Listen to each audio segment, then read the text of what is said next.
Kyle here from All Media Reviews, here to do a couple of movie reviews. Yeah, I'll just do both rather than making them individually. One being, they both were like nominated for some Academy Awards and Golden Globes, I believe.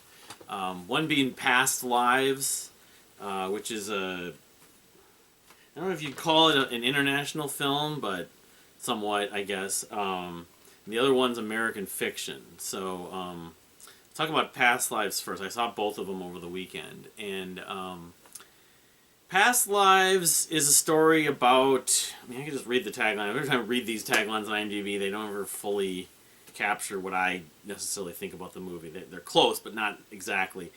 Nora and Hae Sung, two deeply connected childhood friends.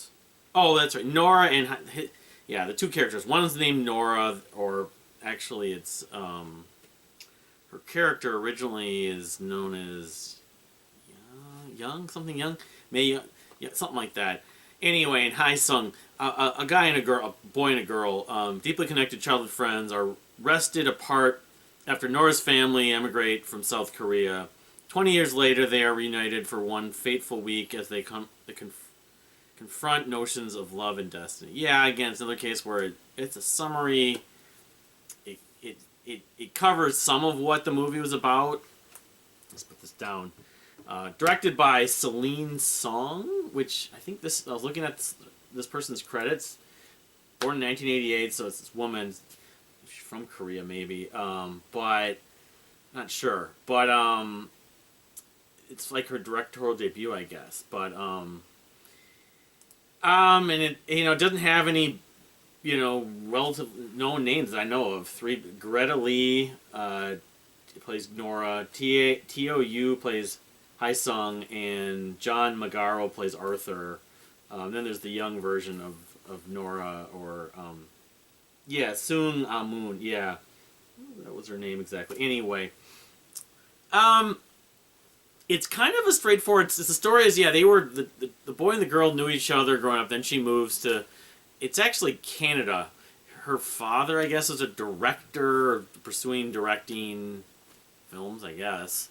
And so it was just like she knew this boy growing up. They were friends. Maybe there was a little more than friendship potentially. But they were just 11, 12 years old. It's kind of one of those things where a girl...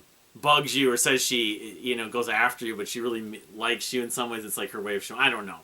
But, it's all... That part's obviously all in subtitles. So, people don't like watching movies in subtitles. But she moves... Her and her family just one day moved to Canada, and it affects him, the friend, the boy, Hae Sung. More than he realizes. It's kind of quiet. But anyway... Then she doesn't talk to him until was it 12 years later? I think something like that. I don't know if the math was completely accurate with that. Online, and they're just chatting, and I guess he had looked for her on Facebook or something. That's why. Anyway, so she's quite different at that point. So they talked for a little while, and they were kind of reconnecting. And she was pursuing... she had already been doing, writing, screenwriting, or playwriting, writing, per se, in either theater or... I think it was in theater. And she had mentioned how she's a fan of Eternal Sunshine of the Spotless Mind, which that's not... That's kind of... There's a little loose connection there, I saw, with what ends up kind of connecting in this movie. But eventually she decides she wants to stop talking to him for a little while. But she wanted to, she wanted to go back to Korea and visit. He wanted her to go back to Korea. Then he was having to go to China, I thought he said, maybe, for his professional. He was going into engineering or something. But she said, I think we should stop talking. We can talk again. And I don't think either of them were romantically involved with anyone at that point. But then, not that long after, she was telling him, during their time when they were talking, the 12 years after this, that she left, that she was pursuing, or she was going to do some work in New York City, like theater work, there, and so then you see her go there, and she ends up like sharing a house with someone else who's also a writer, and then it was pretty quick. 12 years or 8 years go by, but you pretty quick learn that they get married. Her and this guy that she met at this house that she was staying at just to afford to stay in New York City for this theater work she was doing. They got married, and it was sort of like for convenience. Also, the fact that she was from Canada, he didn't want her to go be forced to deal with the green card and all this stuff to go back to Canada or whatever. But then at some point, yeah, you see his life with his friends, his buddies. He's not in any relationship that you know of, but then he decides, I'm gonna, go. He finds out she's married. He does, because he mentions that to his friends. His friends were, why are you going to America? He's gonna go to America to visit her. Oh, I wanted to do a vacation, go to New York. Yeah, right. So, so then they meet, and he knows that she's married, but they talk about why things happened the way they did, and you find that he had a girlfriend, I guess, but you never see that I recall. But that relationship wasn't really happening still. She's like, did you break up? She's like, no, we're just like, taking some time or something. But so I mean, so ultimately they end up connecting. Then he meets the husband, and they talk about this thing called Yinsun or something like that, and it's this Korean. I should look it up real quickly here.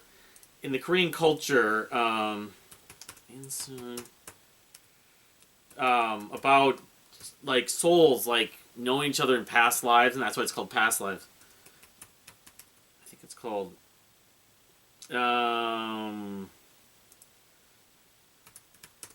And that's all. Obviously, all the title came from. Is it Inyeon? Well, Inyeon.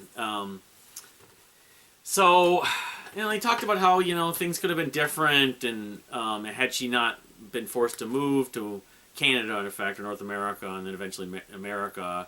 And she's very American. Talked about how he's really Korean, and he still lives with his parents and stuff. But I mean, things could have been different. They might have been. And there was definitely like a chemistry between the two of them still, the two actors, the two characters there, but it, she was just saying how, telling him like, things could have been different, but that was the me from back when we were kids, and this is the me now, and he's kind of at peace with it, but it's definitely not like something he can forget about. How then eventually he just goes back, he gets along with the husband a little bit. And the husband feels like he's caught in the middle. Sort of like, I feel like two, lost friends, romantic partners, potential romantic partners, soulmates. I'm sort of wedging. He was kind of downplaying their marriage to an extent. Like they just kind of got married out of obligation and they got along. I don't know. Her character was trying to, give him more credit for that. Nora, but so then he goes back, and that's all you do see. But the very last scene, after he leaves, he's got an Uber and stuff. Basically, to me, changed the whole way I looked at the movie in a lot of ways, because she starts walking away, and some of the effectiveness of the music that was put in there, she just burst into tears, and it very much was like one of those things where there was someone that you thought you loved, or you might have loved, and you're just kind of crushed by that. Like they said that they'd go to visit him in Korea, but I don't know if that'll happen. It's just sort of like, it's like she said, don't think that the girl that you knew when you were a kid is gone, but that was a different me, And I think she loved him, and I think he loved her, and I think even though she didn't actually say it to him, I think she was very broken up and heartbroken about the fact that seeing him after all these years, it was 20 years between the time when he came to New York from the time that they were kids, that she was really broken up about it, and I'm pretty sure that he was to some extent too, although he wasn't maybe showing it. But most of the time they were together and they were talking after they were kids, she didn't really admit to that, but I totally sensed it in sort of her body language and her sort of and with him. I mean, it was just one of those things where I was like wondering, okay, this is kind of a romantic story. There was a little comedic elements, but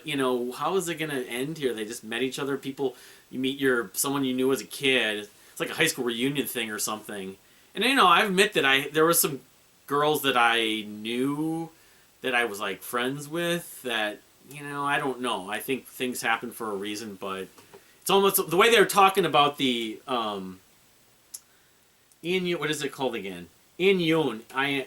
That part about maybe in a future life. He was like at the very end, like, do you think in a future life we might be together, might get to be connected? And she's like, I don't know, but I think very much, even though she was connected, she had liked her life. There's a lot of things about him that maybe she wouldn't want to be with him at that point. I think in her heart, she loved him, and seeing him again kind of felt like that. But it just was, it's very much of a not unrequited love, but like a sort of a sad, love story that didn't happen. But it definitely just hit me like a ton of bricks after that. I couldn't. I was bawling. I was blubbering. I was like, and part of it is the way they interlaced the music and the way it ended. It was just so well done. So the second movie I'm going to talk about that was that movie I mentioned in the beginning, American Fiction with Jeffrey Wright. Jeffrey Wright's an actor I've always liked. I really liked him in Westworld. He was one of my favorite parts of Westworld, the best parts of Westworld. Not everything was perfect Westworld. He was in Basquiat and something many years ago. But this is a movie that the trailer made it look very comedic, and he did get an Oscar nomination, and one of the guys supporting also did. Got some names that too. Sterling K. Brown. I think he was in like This Is Us, maybe. Tracy Ellis Ross is in it. Diana Ross's daughter, who most people know from Blackish recently, and was on like Sisters, I think, before that. She's done other stuff. Erica Alexander from The Cosby Show, I recognize her best from. Adam Brody had a small role. Keith David shows up. I'll just read the tagline again. I mean, I'm not the best at summarizing this stuff shortly. A novelist who's fed up with the establishment. Fed up with the establishment profiting from black entertainment, uses a pen name to write a book that propels him into the heart of the hypocrisy and madness he claims to disdain. So, spoilers, of course, coming. I don't know if I can talk about this without spoiling some of it, but big question about it. Directed and written, or at least directed by, and written by a first-time guy who'd been on some TV shows like The Good Place, Cord Jefferson. It kind of has the sort of representing black African American culture in society, which isn't being like the sort of stereotypes that Jordan Peele has done, Lee Daniels has done to some degree, and Kenya, especially Kenya Barris. He's a writer that is a professor, and he ends up having to take a sabbatical. And he had the summary kind of does it for the most part. He has to go back home to his hometown. He meets his sister, and then spoiler alert: her sister unfortunately passes away, dies like suddenly.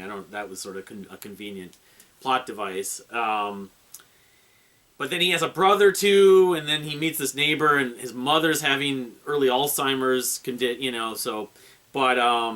but he's still trying to write another book. He's written many books, and like there's one scene that's really funny. It's in a bookstore, and his books are on the shelf. He's asking this person that works at the patron that works there, why is these books in the African American, something about African American studies, and he's like, I don't know, I haven't read it. It's like, well, I'm the author, and I know that. So he picks him up and tries to move him to another part of the bookstore, but the stereotypes, and so he's going to try writing a book, and he's not really doing that well. His books aren't selling as well as like he'd like to, and so his publisher is telling him he has to do something different, be more black and everything, and then there's another author he encounters that's having all the success, sort of channeling that stereotype, like almost as a compromise. At least he sees it. So he does it as a joke, and it ends up, of course, having all this like success and all this interest. And he's not under his real name because he doesn't want this story that he didn't really write sincerely as much, more just like ironically. And he ends up becoming part of this board of people that are judging for this contest, this award for literary award in whatever that is in Boston or wherever he was living or whatever. So, and then it wins, of course, and he has to change the name of the book because it's not edgy enough, and he's taking this other persona that no one knows, and it's a criminal. It's actually written by someone who had been incarcerated previously and representing the sort of that culture per se. But so this whole thing happens, and he wins the award, and then he's talking to his agent. He's dealing with his family issues, as needing money and everything like that. Even though it doesn't make a lot of sense that his brother he's a doctor, and his sister was a doctor, and the father died, but the mother lost a lot of money in divorce, but they still had the help. This woman who was a family, what do you want to call it? Housekeeper kind of thing, caretaker more so. So how that the money part really doesn't make fully sense, I'm not sure. And he's not that well off, but then he needs to take this deal and write this book, kind of somewhat insincerely, to be able to sell books and be able to help his mother out. So then we find out he continues to talk to his publisher, and they're trying to sell rights to a movie. That's what the movie deal. That's what Adam Brody's character is. And then later, again, the biggest spoiler is that, well, he's talking to Adam Brody about the whole thing, and it's the whole thing that we had learned about, we believe. I'm not certain of that. I'd have to see it again, really. But I'm pretty sure it's sort of like a Truman Show thing, where the whole experience of him having to, after he had the problem with his class and having to go on sabbatical, a couple of students complained about some of the stuff he was teaching them, or he had to take a sabbatical. That after that point, and then he's trying to write a book, is all part of the book he's writing. So the book that's within the book that wins the award, that's a book within a book, and then he's got multiple entities pitching to to Adam Brody, the executive with Hollywood, the film executive. So, I mean, it's like kind of like the whole thing was just a story I was writing. I'm not having these family problems. My sister didn't die, whatever. All that stuff. Although we didn't get confirmation with all that stuff, but we got it's kind of be of the assumption that really that whole experience back in Boston with his family was just what he wrote, and even the thing with writing a book in a false way and it getting all this recognition, and even this relationship he starts with the neighbor, the woman from the Cosby Show, Eric Alexander, played Coraline was her name. That's all part of the story about the book he's writing. I don't mind it. I like it. Is it like Newhart? At the end of Newhart, he wakes up and all it was a dream. It's kind of a little bit of a cop out when you're kind of building up a whole story, and then it was just all part of the story, and part of the whole situation. They didn't want the director decided they didn't want to actually go into so much detail. I'm sure there were some deleted scenes or cut parts that might have explained. The one thing I think that would have been good to see is after he's in the story, he's confessing about this book written by Stag Lee within the book. He's confessing, I'm the one. His real character's, I didn't even say that Jeffrey Wright's character's name is Thelonious. They call him Monk. I keep on thinking of the TV show Monk, or Thelonious Monk, the musician, Ellison. It's like, I wrote this book. I'm Stag, and then he's since he's a criminal, he's been admitted that the FBI is after him and all this stuff. I would have liked to have seen the reaction to some of the publishing people and the exec. The only person that really knows this is his Arthur, the publisher. But the people that are going to publish the book, his agent rather. I don't know if it's his agent or whatever. You didn't get to see their reaction, get a reaction from that other author. Sinatra Golden, played by Issa Rae. I want to see her reaction. You didn't get the reactions of any of them. That whole, like, it just ended. Even his family, and why, like, within the relationship with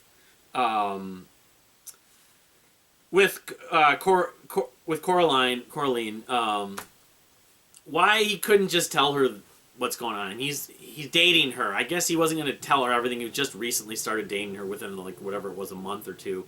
Why he couldn't tell her, I don't know. That's a little too obvious, but still, it's like it's like the whole thing about, like, in Breaking Bad when we finally find out Hank knows it's Walt. You know, that's the payoff. I know it can take a while. They like to build it up, but the payoff is to finally reveal the secret. And we didn't really get a revealing of the secret in the story, and that's probably my only beef. Even though the whole thing was just, you know, him writing it was all a screenplay or a novel that he wrote within it anyway. But that's my only that was my biggest issue. But I mean, I thought it was good performances. Some of them said that Jeffrey Wright was a little bit cold at points, and he does become some of his behavior gets thrown off, and he you know, his character within the book he's writing there's a few sequences when he kind of melts down. Although the scene where his character is talking to Sinatra Golden, they're part of the group that's, you know, judging that award. When they're talking about how they both don't like the book that was written, Fuck, or was originally what was it with a P? I forget the original title of the book. I like that. I wish there would have been more discussion if they were talking about how, you know, drugs, you're stereotyping, you know, and you're compromising. They think they could potential is what you know, it's not what you see. It's what you see, not what you see in front of you.